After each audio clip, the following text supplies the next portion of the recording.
শ্রীরাম বলরামের পাশে গিয়ে বললেন, দাদা শোনো দাদা হলধর, মনে কিছু নাই তো, প্রাণী কিবা মরেছে হইতাছে।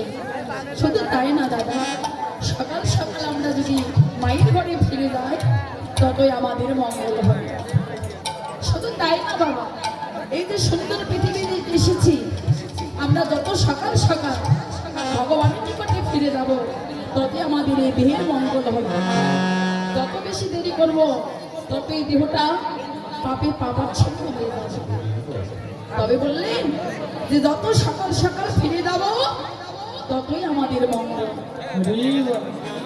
দাদা আরে বিলম্ব করো না, কেননা রানীকে বলেছ তুমি সকালে আসিব, ব্রত করে লইয়া কেন?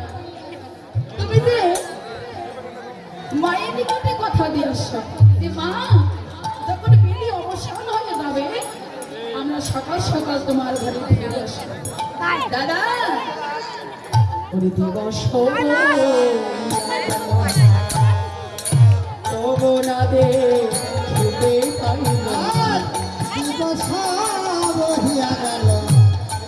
না দে লইয়া হাতি করে চলো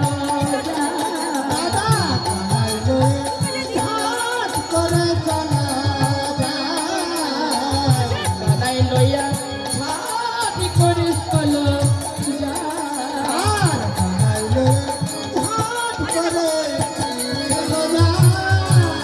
কারো সে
তাড়াতাড়ি করে ভাই কানাইকে সঙ্গে করে নিয়ে আমরা মায়ের ঘরে ফিরে যাব।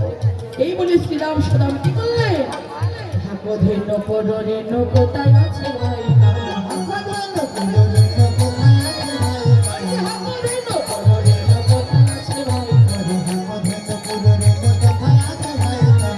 রবি